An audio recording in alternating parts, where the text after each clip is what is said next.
Dawn, April 1, 1945, the East China Sea off the coast of Okinawa.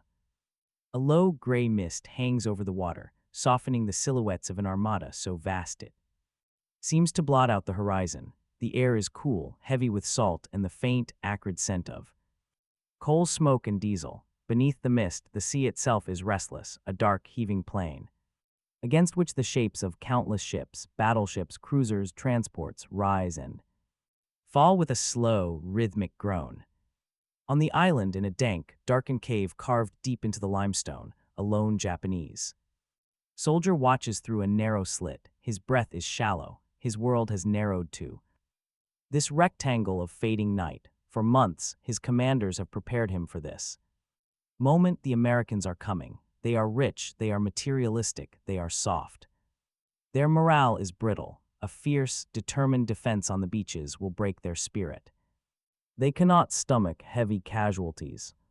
He hears it first, a deep, distant rumble that is not thunder. Then the sky to the east begins to pulse with a false, fiery dawn. The horizon erupts in flashes of orange and white. Seconds later, the sound arrives, a rolling, continuous thunder that shakes the very rock around him. The naval bombardment has begun, a cataclysm of high explosive shells from 16-inch guns that transforms the coastline into a churning inferno of earth, sand, and shattered palm trees.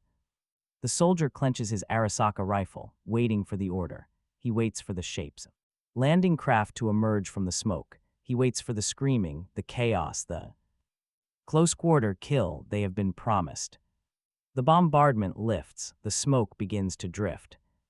Through his aperture he sees them, hundreds of them, landing craft, amphibious tanks, churning towards the very beaches they have just obliterated. This is it, the moment to unleash hell. But no order comes. The beach defenses remain silent. The first American LVTs grind onto the sand, their ramps dropping. Men pour out. Hunched low, rifles at the ready, they hit the ground and meet no resistance. They begin to move inland, not in a frantic, panicked rush, but in a methodical, steady advance. More waves follow. Soon, thousands of men and hundreds of vehicles are streaming ashore, their presence growing from a trickle to a flood with terrifying speed.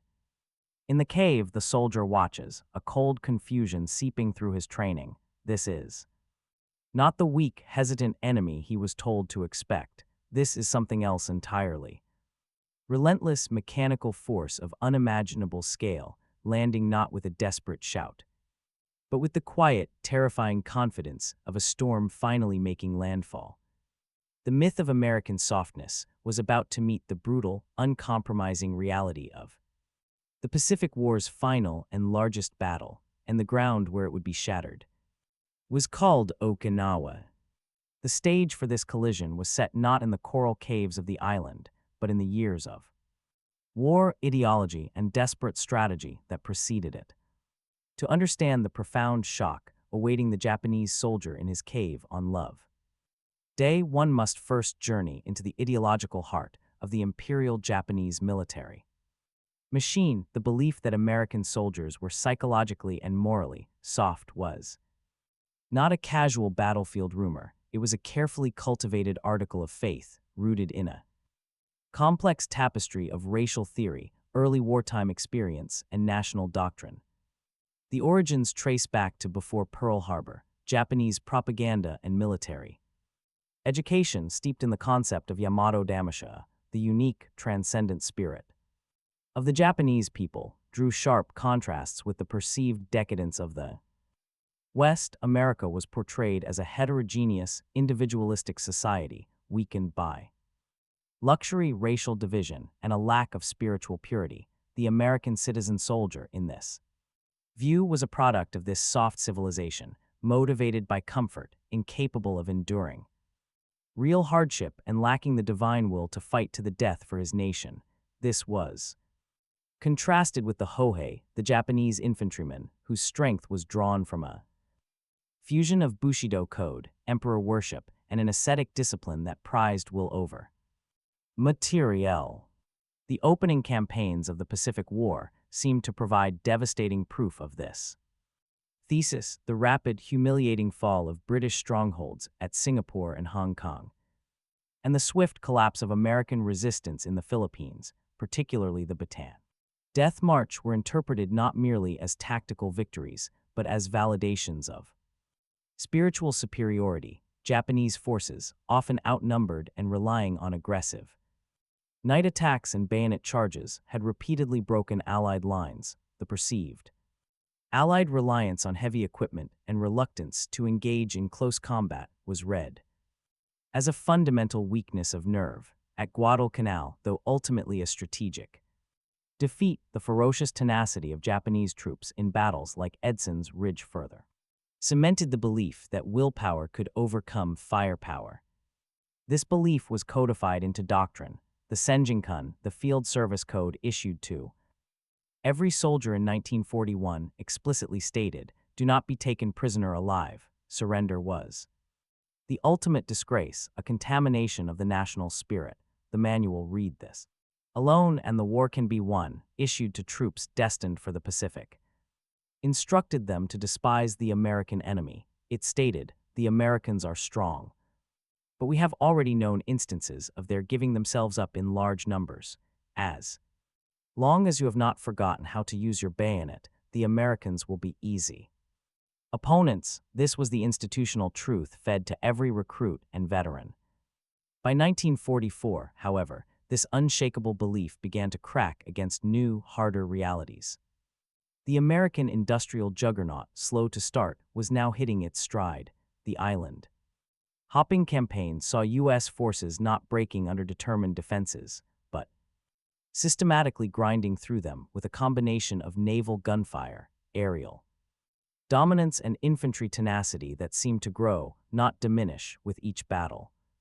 The brutal fights at Tarawa, Saipan, and Peleliu were not stories of American collapse, but of grim, costly perseverance. In the Philippines, the once victorious Japanese army was being methodically destroyed, yet within the high command in Tokyo, a cognitive dissonance took hold. Setbacks were blamed on local command failures or material lack, not a flaw in the fundamental premise of American weakness. To abandon the myth was to abandon the very ideological core of the war effort. Thus, as the war spiraled toward its inevitable conclusion, the Imperial General Headquarters crafted its final desperate strategy, Operation Ketsugo, decisive operation. The plan was chilling in its simplicity and sacrifice. The next American landing on Japanese soil, whether on the home islands themselves or on a crucial peripheral territory like Okinawa, would not be met with a futile attempt to destroy them at the water's edge. Instead, Japanese forces would allow the enemy to land, drawing the vast American fleet and its landing forces into a fixed position. Then, a massive, coordinated counterstroke of kamikaze aircraft and naval units would sever the invasion force from its supply lines. The stranded American troops on shore, isolated and shocked, would then be crushed by a sustained ground campaign of attrition. The key to Ketsugo was the belief that the Americans, once trapped and suffering catastrophic losses, would lose their will to fight. Their political leadership, sensitive to public opinion and the supposed low tolerance for casualties, would sue for a negotiated peace, preserving the Kokutai, the imperial polity. Okinawa, a large island in the Ryukyu chain, just 350 miles from the Japanese mainland, was identified as the likely anvil for this strategy. It was here that the myth of American softness would face its ultimate bloody test, and it was here that the Japanese soldier, waiting in his silent cave, would witness the opening act of a confrontation that had been building for years. But the Americans were not arriving as the brittle, hesitant force of Japanese imagination. They were arriving as the most powerful, experienced, and determined invasion force ever assembled in the Pacific, forged in the very fires meant to break them. While Japanese strategy crystallized around the spiritual breaking of the American will, the United States was prosecuting the war with a different kind of doctrine, one of overwhelming industrial power, tactical adaptation, and grim resolve. The road to Okinawa was paved not with ideology, but with steel, blood, and hard-learned lessons. The American campaign across the Central Pacific had been a brutal education. Each atoll and island captured, Tarawa, Kwajalein, Eniwetok, Saipan, Peleliu, Iwo Jima, was a masterclass in the evolving art of amphibious assault against a fanatical, entrenched enemy. The early shock at the cost of Tarawa in 1943 led to fundamental changes. More precise and prolonged pre-invasion bombardment, improved amphibious vehicles like the LVT-A armored Amtrak, and closer coordination between naval gunfire, air support, and ground units. By 1945, the U.S. Navy's Fifth Fleet and the veteran Marines and soldiers of the Pacific were arguably the most effective combined arms force in the world. Their objective was not to prove a point about national spirit, but to achieve a stark military endgame, securing bases for the final invasion of Japan. Okinawa, codenamed Operation Iceberg, was the indispensable stepping stone. Its airfields would provide bases for fleets of tactical fighters to cover the invasion of Kyushu, and its anchorages would serve as a vast forward logistical hub. Planning for Iceberg was colossal in scale. It would involve over 1,300 ships from the U.S. Navy's Fifth Fleet under Admiral Raymond Spruance, and nearly 183,000 troops from the newly formed 10th Army, commanded by Lieutenant General Simon Bolivar Buckner, Jr. This ground force was a powerful hybrid. The III Amphibious Corps, comprised of the battle-hardened 1st and 6th Marine Divisions, and the XXIV Army Corps with the veteran 7th, 77th, and 96th Infantry Divisions. These were not green troops, they were men who had already stared into the abyss of cave warfare and close-quarter killing on other islands.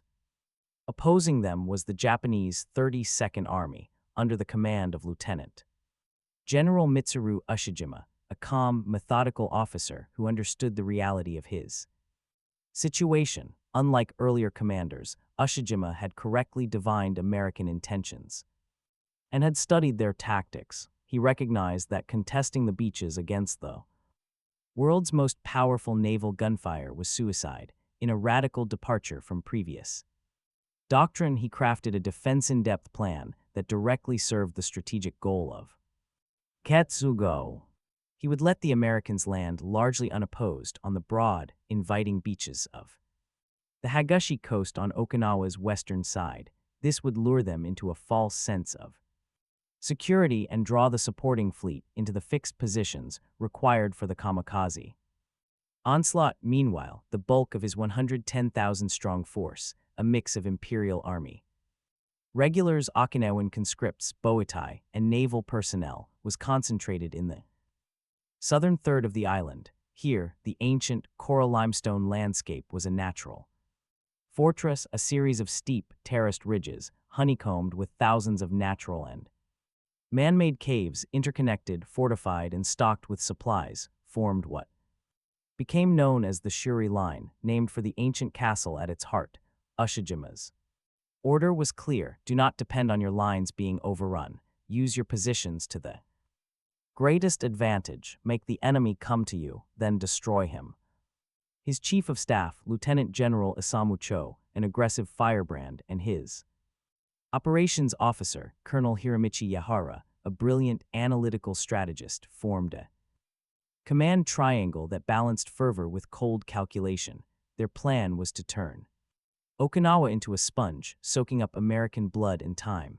Every day the battle lasted was a day the kamikaze waves, the kikusui, floating chrysanthemum, attacks could strike the vulnerable American fleet. The goal was not to win a traditional victory, but to inflict casualties so horrific that the American public and political leadership would recoil from the cost of invading Japan itself.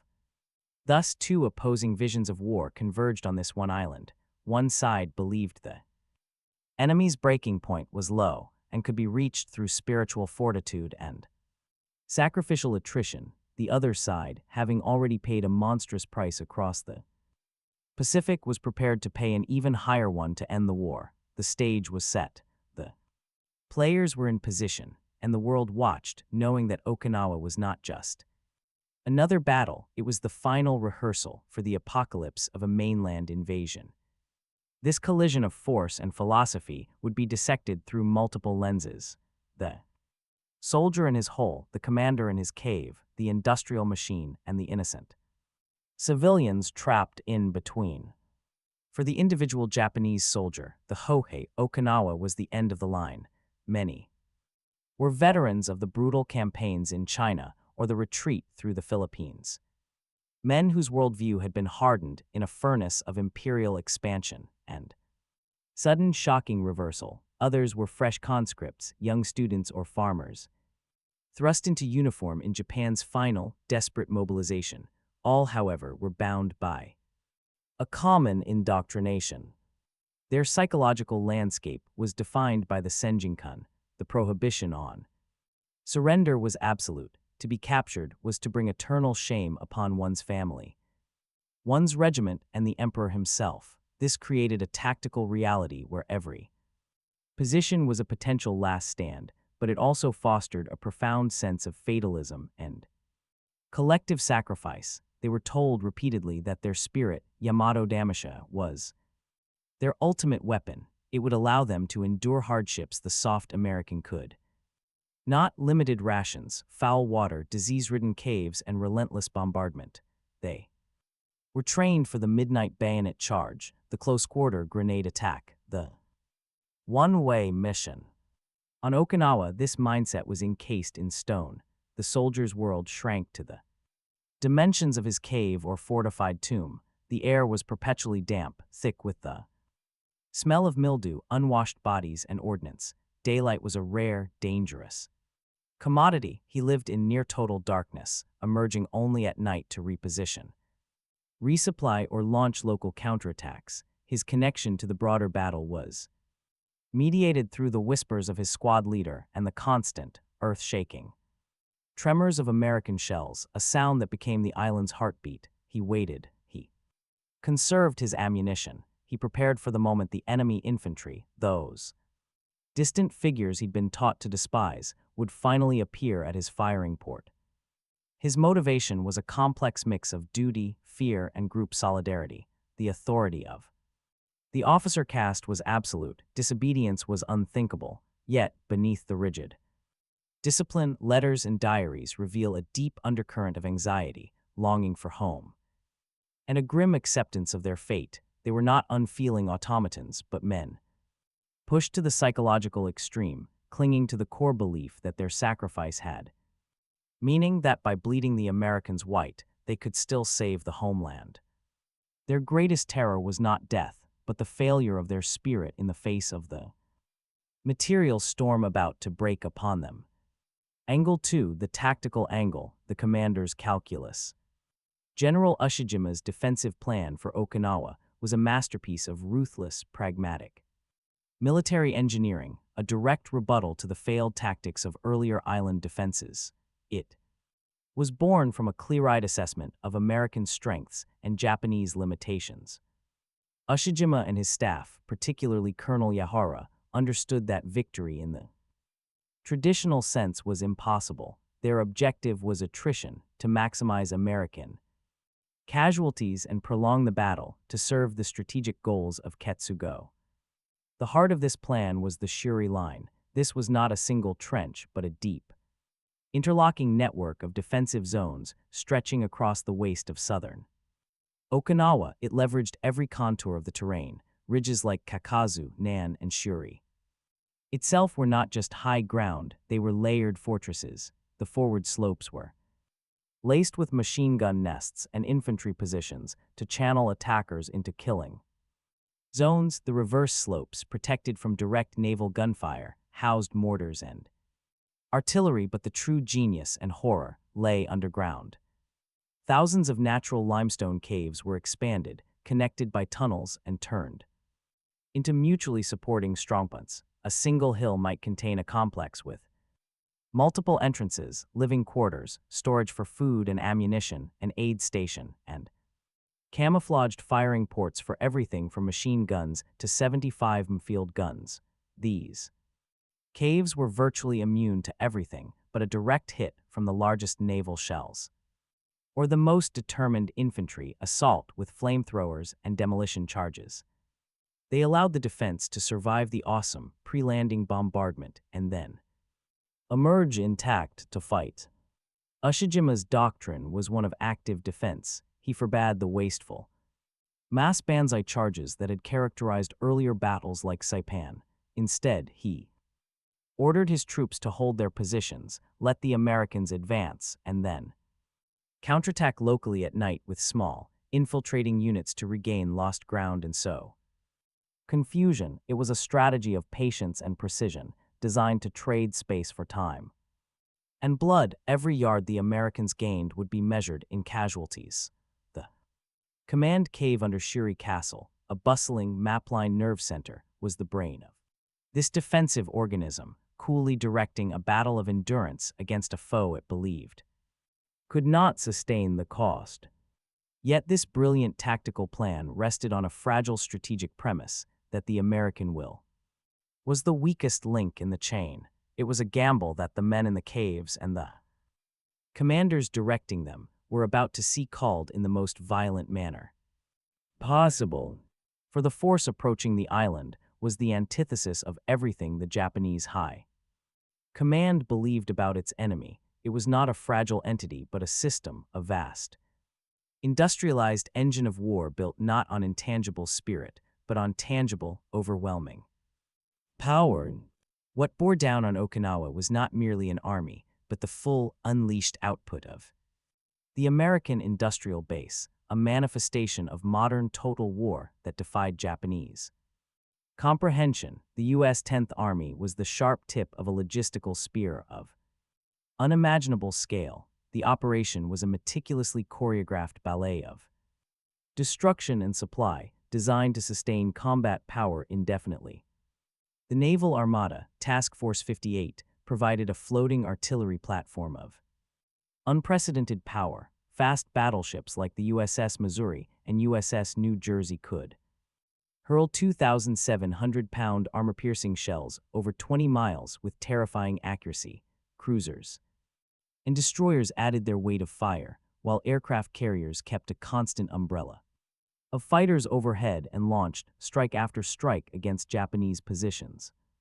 Offshore, a dedicated logistics fleet, tankers, ammunition ships, floating dry docks, operated in continuous cycles, ensuring the combat vessels never needed to retreat to distant ports. This sea control granted the Americans a luxury the Japanese defenders could not fathom: limitless artillery ammunition. On land, the American advantage was not just in numbers, but in the tools of close combat, relentlessly refined through earlier battles. The M4 Sherman tank, though vulnerable in open warfare against German panzers, became a crucial mobile pillbox on Okinawa, up-armored and often equipped with a bulldozer blade or a flamethrower variant. The Ronson, it provided direct, suppressing fire for advancing infantry, but the true nightmare for the cave-bound Japanese defender was the specialized infantry kit. The portable flamethrower, whose napalm-fueled jet could reach 50 yards into a cave mouth, consuming oxygen and incinerating everything within, and the bazooka, which could blast shut a firing port or tunnel entrance. Demolition teams, laden with satchel charges and pole charges, became the surgeons of this brutal warfare, sealing tombs with explosive force. Most critically, the Americans had mastered the art of combined arms and flexible small unit leadership. Company and platoon commanders, often young lieutenants or seasoned sergeants, were trained to call in and adjust supporting fire with radio precision. A single pin-down squad could summon a storm of mortar fire, then direct a tank to neutralize a bunker, all while naval gunfire shifted to interdict reinforcement routes. This system transformed every infantryman from a lone rifleman into a node in a vast, responsive network of firepower. It was warfare as an industrial process, methodical, resource-intensive, and brutally efficient, the polar opposite of the spiritual, manpower-centric doctrine of the Japanese. Angle 4, the enemy angle, the American infantryman's resolve. The U.S. Marine or Army soldier landing on Okinawa was, by 1945, a hardened professional. The soft civilian of 1941 had been erased, replaced by a veteran who had survived the meat grinders of the Pacific. He had seen friends dismembered by mortars on Tarawa, burned by flamethrowers on Peleliu, and shredded by machine guns on Iwo Jima. He carried not just his M1 Garand and grenades, but a deep, ingrained understanding of his enemy's tactics and his own mortality. His motivation was complex. There was little abstract hatred of the Japanese people. Instead, there was a focused, professional detestation of the Japanese soldier and his refusal to surrender, which turned every engagement into a fight to the death. This bred a cold, pragmatic ruthlessness. The American infantryman learned that mercy could be fatal, that a seemingly dead Japanese soldier might be clutching a live grenade, that cave showing a white flag might be a trap. The result was a policy of grim necessity. Caves and pillboxes were neutralized with flame and high explosive, their occupants given no chance to counterattack. It was not a matter of cruelty, but of survival, a lesson paid for in blood on a dozen previous beaches.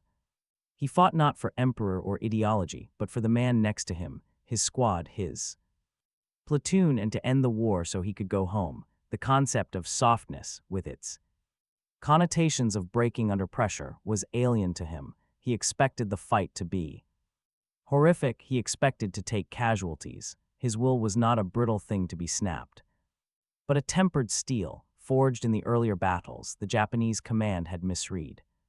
He was prepared to advance yard by bloody yard, ridge by cursed ridge, because the alternative, leaving the job unfinished, was unthinkable. His resilience was the human bedrock upon which the entire American industrial machine rested.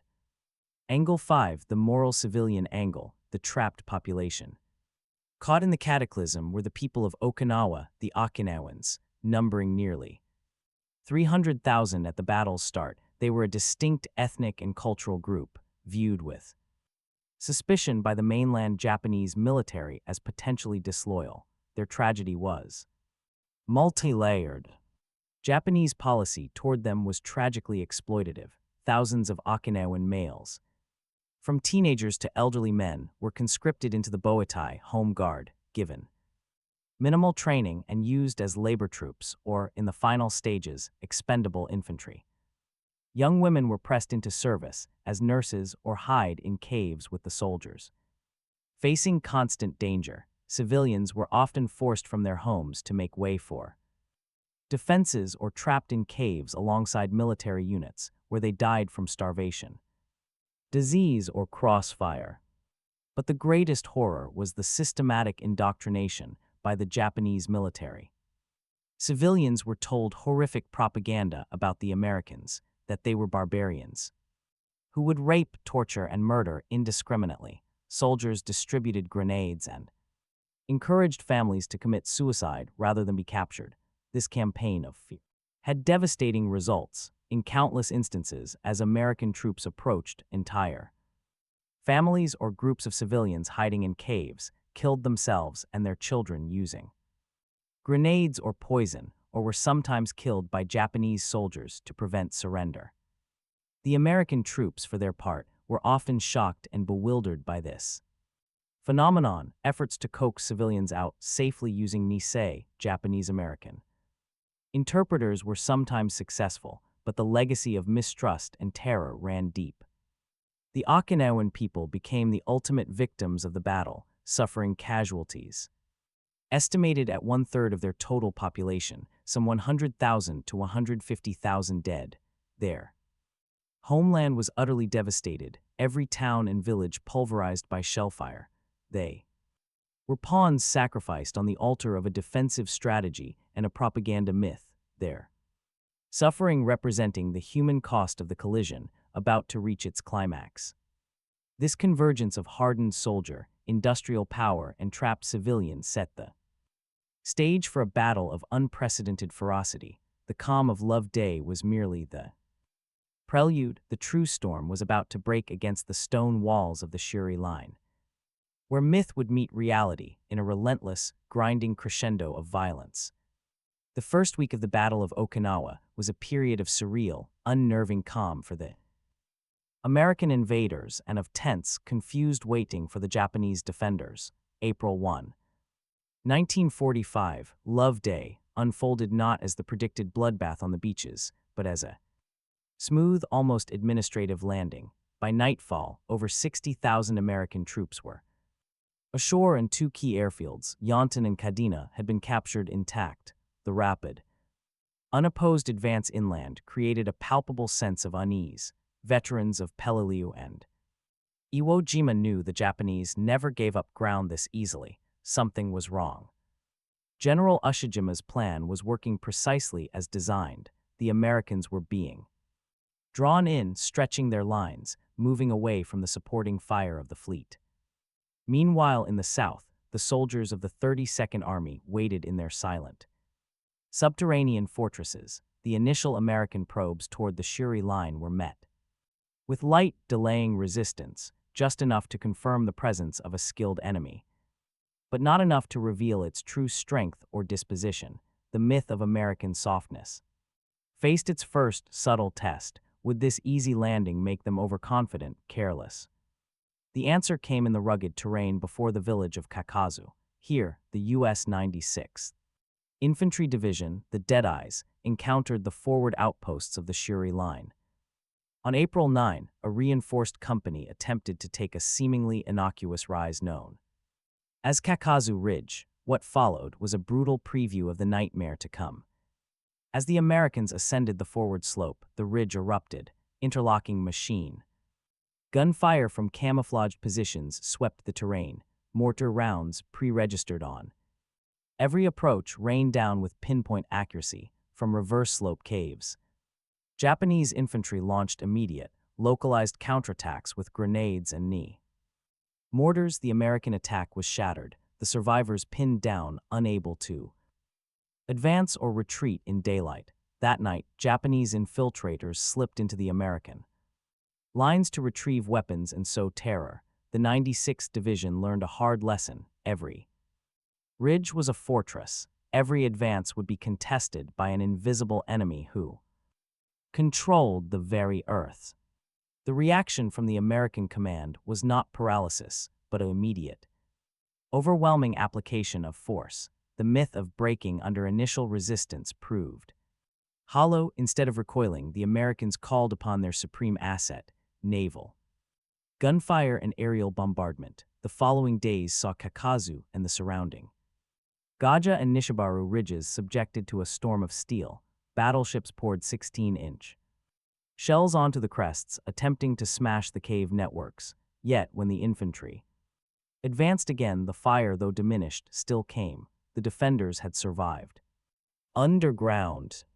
By mid-April, the full, grueling pattern of the battle was established. The American advance became a methodical, deadly process. A typical assault on a ridge involved hours of preparatory bombardment by ships, planes, and artillery. Tanks would then attempt to climb the slopes to provide direct fire, only to be ambushed by concealed 47 anti-tank guns or mines.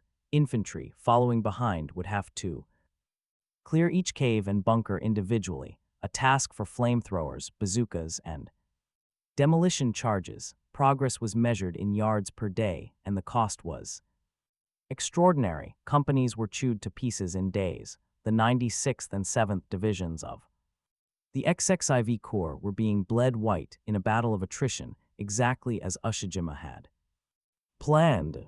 But the turning point, the moment the myth of American softness was irrevocably shattered for the Japanese command, was not an American failure, but a demonstration of their relentless, adaptive will. It came in the form of a Japanese counteroffensive. Under pressure from the aggressive General Cho, and sensing the Americans were bogged down in suffering, Ushijima approved a major counterattack for the night of April 12-13. The plan was ambitious, a coordinated multi-regiment assault along the entire front to drive the Americans back to the coast. It was a departure from Yahara's defensive attrition strategy, and leaned into the old doctrine of spiritual breakthrough. Tens of thousands of Japanese troops surged from their caves in human wave attacks, supported by artillery and even a handful of tanks.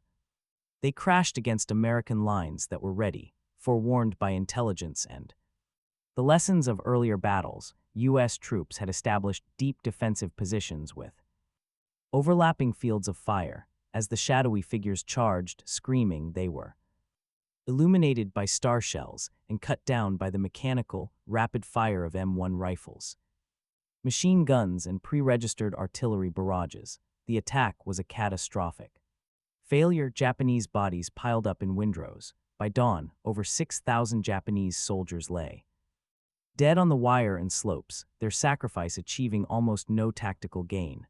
The American lines had not broken, they had barely bent.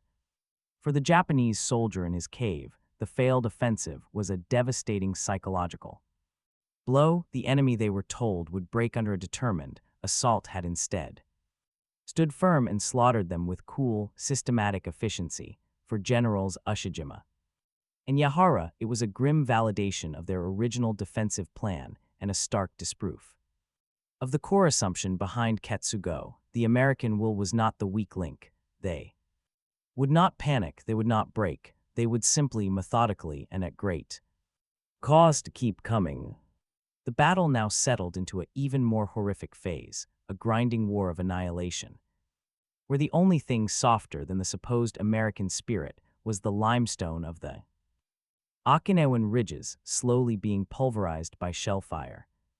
Following the bloody failure of their grand counterattack, the Japanese 32nd Army retreated fully into its defensive shell. The battle degenerated into a siege of the most brutal and intimate kind. The American advance, now under torrential rains that turned the landscape into a quagmire of mud, rotting corpses, and despair, became a yard-by-yard excavation of death. The climax of the battle was not a single moment, but a relentless, weeks-long crescendo of violence focused on the heart of the Shuri line. The focal point became the ancient seat of Ryukyuan kings, Shuri Castle, perched on a plateau. Its stone walls and network of deep caves made it the keystone of the entire Japanese defense. The approach to Shuri was a nightmare geography, a series of convoluted ridges with names that would become synonymous with sacrifice: Daikshi, Wana, conical sugar loaf, and the horseshoe. The fight for Sugar Loaf Hill in late May, involving the 6th Marine Division, encapsulated the hellish calculus. Sugar Loaf was not a single hill, but a complex of three mutually supporting positions: Sugar Loaf itself, the Half Moon, and the horseshoe. Attacking one exposed the infantry to devastating flanking fire from the others. The Marines attacked, were repulsed, attacked again. Tanks sank in the mud, becoming stationary coffins for their crews. For over a week, the hill changed hands multiple times, in a frenzy of close-quarter combat with flamethrowers, grenades, and bayonets.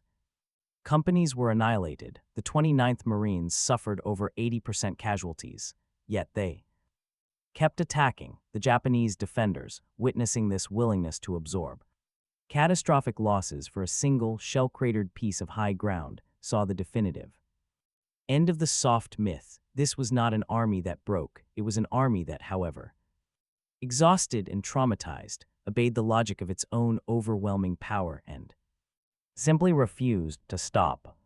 Simultaneously, the 77th Statue of Liberty Division and the 1st Marine Division were clawing their way through the maze of ridges east of Shuri. The fighting was so close, so constant, that the front lines became blurred.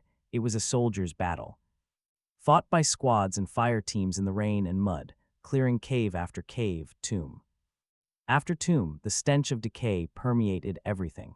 The psychological strain on both sides was immeasurable. For the Americans, it was the horror of the unseen enemy and the relentless casualty lists. For the Japanese, it was the dawning realization that their heroic sacrifice was not breaking the enemy's will, but merely slowing its advance, and that their fortified caves were becoming their tombs. The turning point of the siege came with the collapse of the Shuri line. Under relentless pressure from the north, east, and west, and with his positions being systematically reduced, General Ushijima faced a dire choice. The rains had provided some cover, but American artillery and naval gunfire were now zeroed in on every approach to Shuri. His command cave itself was under direct threat. In late May, he made the decision to execute a disciplined, fighting withdrawal to a final defensive line. On the Kian Peninsula in the far south of the island, it was a masterful tactical move. Under the circumstances, preserving a significant portion of his force to continue the battle. But the withdrawal, conducted under torrential rain and constant shell fire, was a harrowing ordeal for the Japanese troops. It signaled the irreversible loss of their main defensive bastion. On May 29, 1945, elements of the 1st Marine Battalion, 5th Marines, raised the American flag over the rubble of Shiri Castle. The photograph, a deliberate echo of the flag raising on Iwo Jima, symbolized the shattering of the Shuri line. The heart of the Japanese defense had been torn out. The battle now entered its final, most desperate phase in the south, compressed into an area just a few miles deep and wide. The remaining Japanese forces and thousands of civilians were subjected to an apocalyptic concentration of American firepower.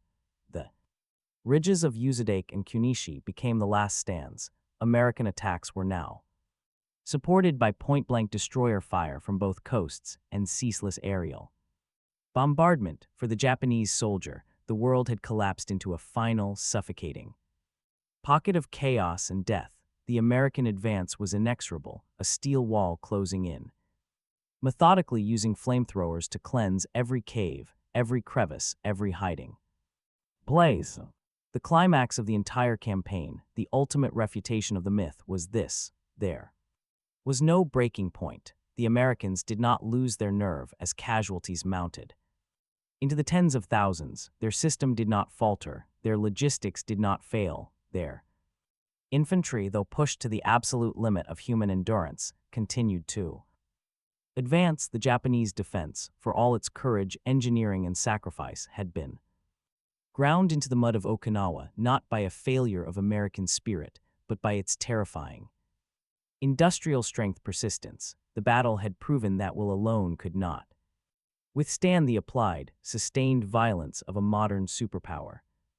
The final act would be one of annihilation, and its aftermath would echo far beyond the coral shores of the embattled island.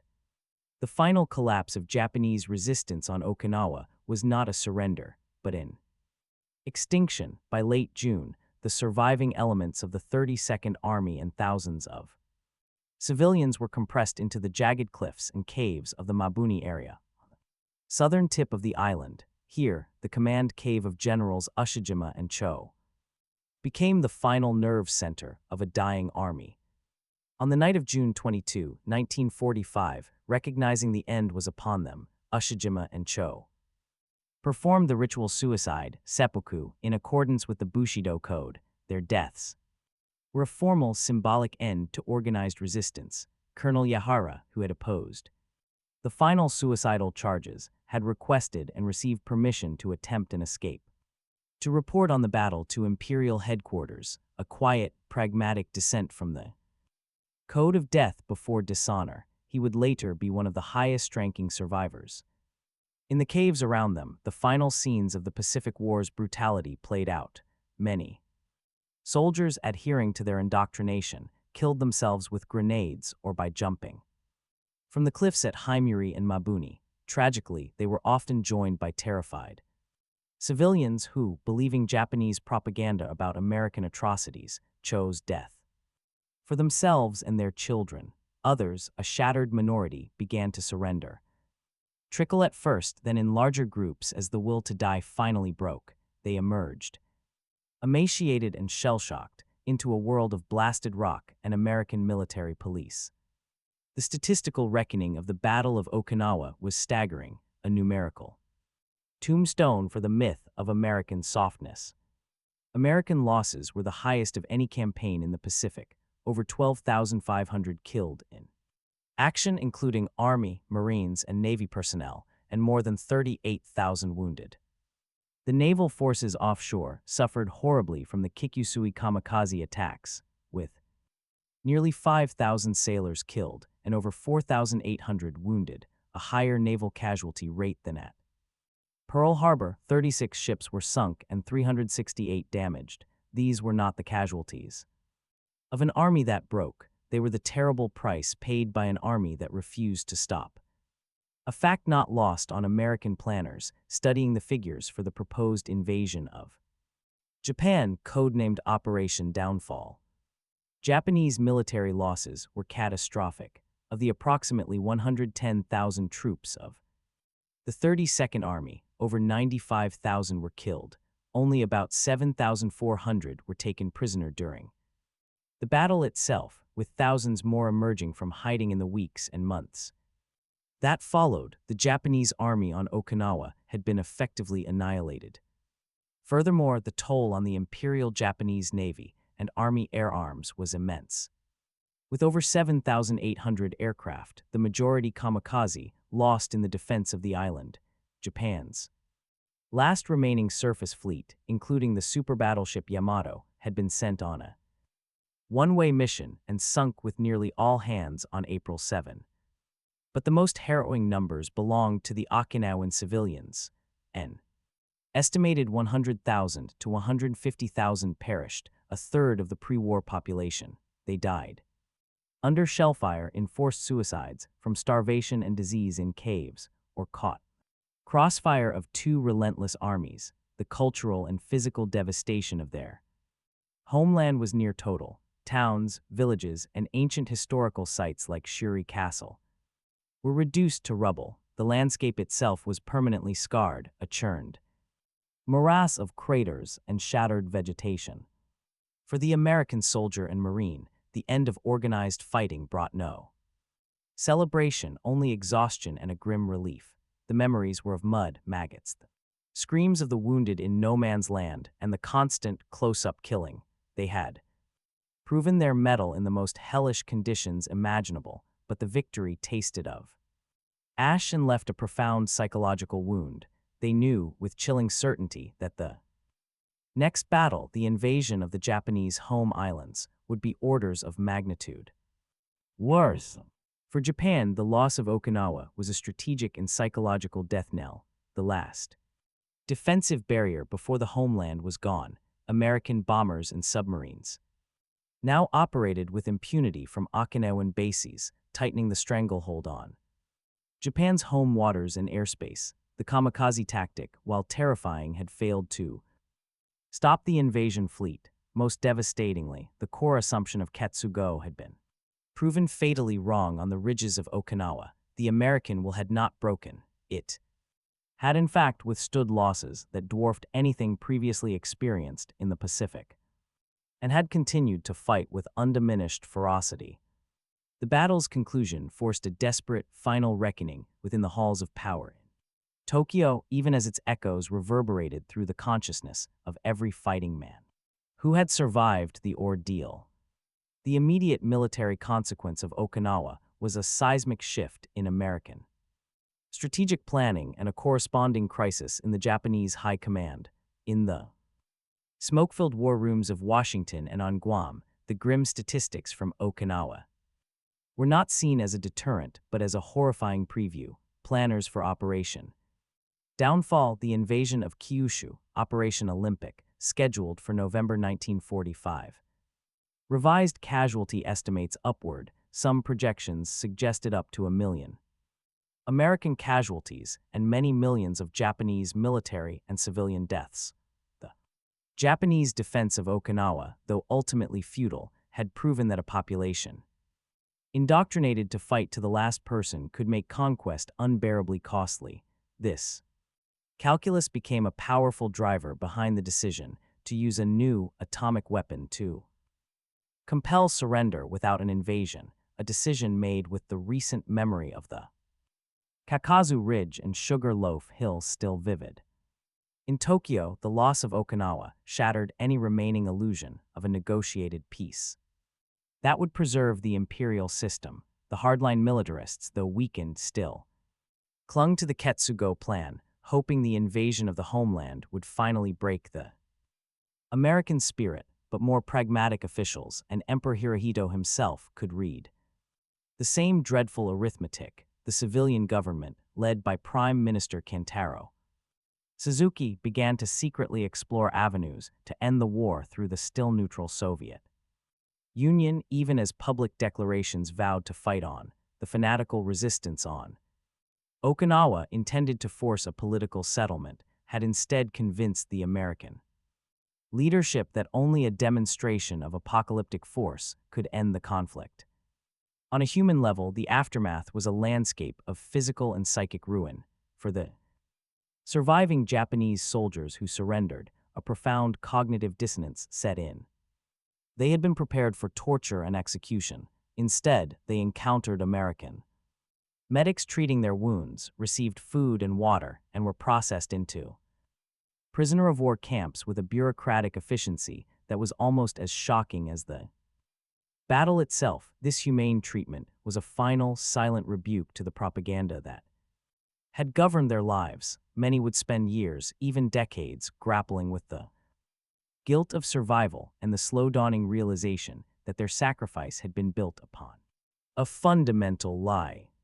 For the U.S. veterans, Okinawa was a trauma that would never fully heal. They returned home not as the victors of a glorious charge, but as survivors of a slow-motion massacre. The battle had lacked the clear, dramatic narrative of Iwo Jima's flag raising. It was remembered as an endless, muddy slog of attrition. The term, the typhoon of steel, coined to describe the naval and artillery bombardment, came to symbolize the entire experience, an impersonal, all-consuming force that had battered both sides. The high casualty rates, the terror of the kamikazes, and the horrific suffering of the Okinawan civilians left a deep moral injury that many would bury for a lifetime. The people of Okinawa entered a purgatory of grief and displacement. Their homeland was a wasteland littered with unexploded ordnance and the unburied dead. They were housed in crowded, makeshift camps, utterly dependent on American military rations for survival. The cultural trauma was profound. The forced suicides, or shudenjitsu, instigated by Japanese troops, created a legacy of anger, shame, and contested memory that continues to this day. Okinawa was not liberated, it was occupied and would remain a massive, fortified U.S. military base for decades to come, its strategic importance forever outweighing the wishes of its people, a permanent consequence of its tragic geography.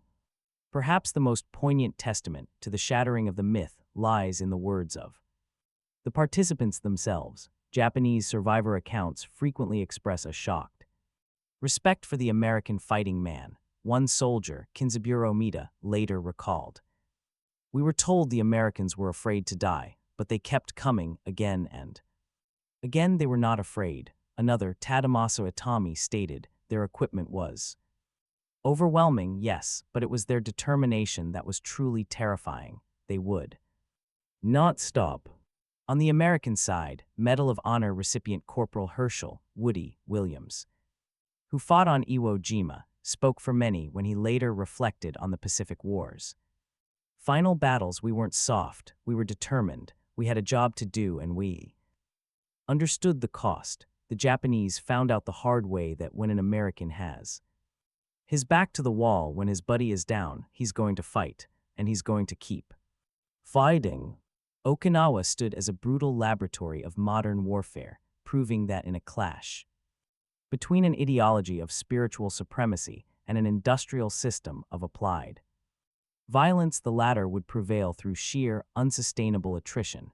It provided the final, bloody data point that convinced the world's leaders that such a clash on the Japanese mainland must be avoided at all costs, setting in motion the events that would bring the war to its abrupt, atomic conclusion just weeks later. The battle's legacy forces us to look beyond tactics and casualty lists to the very nature of the beliefs that send men to kill and die on distant shores. The mud of Okinawa has long since settled, the craters have been filled, and green has returned to the scarred ridges. Shuri Castle has been rebuilt, a beautiful replica standing atop the bones of a fortress, yet the ground beneath remains a necropolis holding the remains of over 250,000 souls, soldiers from 2 nations, and a vast multitude of innocent civilians. The Battle of Okinawa endures not merely as a chapter in military history, but as a profound and cautionary lesson. It stands as the ultimate refutation of the dangerous myth that an enemy's will can be easily quantified or broken through sheer force of belief. The Japanese High Command made a catastrophic error in judgment, not of tactics but of human spirit. They mistook their own cultural values for universal truths, and they fatally underestimated the resilience of a democratic society at war. The American soldier, fighting for his comrades and an end to the conflict, proved to possess a different but no less potent form of fortitude, one rooted in professional duty, collective endurance, and the grim mechanics of industrialized war. Okinawa also forces us to confront the true cost of such ideologies when they collide. The real tragedy, the overwhelming weight of the battle, falls not on the generals or the strategists but on the ordinary people. The Okinawans were the true sufferers there. Homeland sacrificed on the altar of a strategy they did not choose, their lives shattered by propaganda from both sides. Their story is a stark reminder that in total war, the line between soldier and civilian is often the first casualty. Today, the island remains a place of quiet memorials and unresolved tension. The Peace Memorial Park at Mabuni lists the names of all who died, irrespective of nationality. Powerful, silent testament to shared suffering, the dense network of U.S. military bases that still dominate the island is a direct, living legacy of 1945, a permanent footnote to the battle's strategic outcome. In the end, the fighting on Okinawa revealed a simple, terrible truth. There is nothing soft about the business of survival, and nothing noble in the worship of sacrifice for its own sake. It was a battle that ended one myth and birthed another, the myth of the inevitable, unbearable cost of invading Japan, a myth that would soon shape the world. In the atomic age, the soldiers in the caves and on the ridges, American and Japanese alike, had passed through a forge of such intensity that it forever altered the landscape of modern warfare, teaching a lesson written in blood and fire, that the will to prevail, when coupled with the means to destroy, can lead to a victory so costly it feels like anything but. The silence that now hangs over places like Kakazu Ridge and Sugar Loaf is not merely an absence of sound, it is the sound of a question answered at a price too terrible to ever forget.